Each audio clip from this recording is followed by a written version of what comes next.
நெல்லை மாவட்டத்தில் இஸ்ரோ ஆய்வு மையம் அமைந்துள்ள மகேந்திரகிரி மலைப்பகுதியில் மர்ம விமானம் பறந்ததாக அப்பகுதி மக்கள் தரப்பில் கூறப்பட்டது. இதுகுறித்து அங்கிருந்து நமது செய்தியாளர் ஆல்வின் அளித்த கூடுதல் தகவல்களை இப்போது பார்க்கலாம்.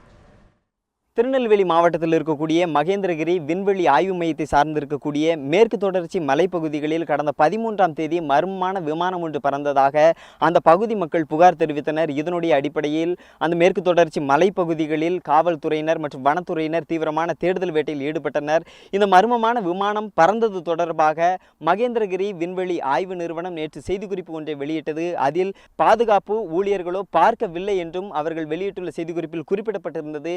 இந்த நிலையில் நேற்றைய தினம் அதே மேற்கு தொடர்ச்சி மலைப்பகுதிகளில் செல்போனிற்கான வைஃபை சேவை கிடைக்கப்பெற்றதாகவும் அதேபோன்று மீண்டுமாக அந்த மர்மமான விமானம் பறந்ததாகவும் அந்த பகுதி மக்கள் புகார் தெரிவித்து வந்தனர்.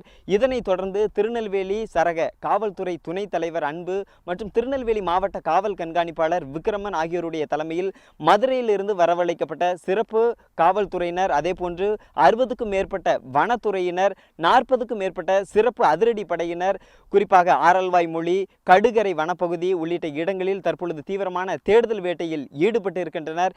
இந்த இடத்தில் மிகவும் குறிப்பிடத்தக்க செய்தி என்ன என்று சொன்னால், மகேந்திரகிரி விண்வெளி ஆய்வு மையத்தை சார்ந்திருக்கக்கூடிய ஆகாயங்களில் பறப்பதற்கான விமானம் எதுவும் பறந்தால் அதை கண்காணிப்பதற்கான கண்காணிப்பு கருவியான ரேடார் எதுவும் பொருத்தப்படவில்லை என்பது குறிப்பிடத்தக்கது.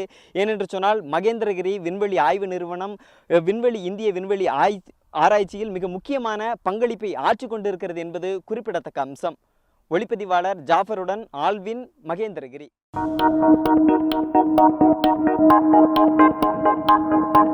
Thank you.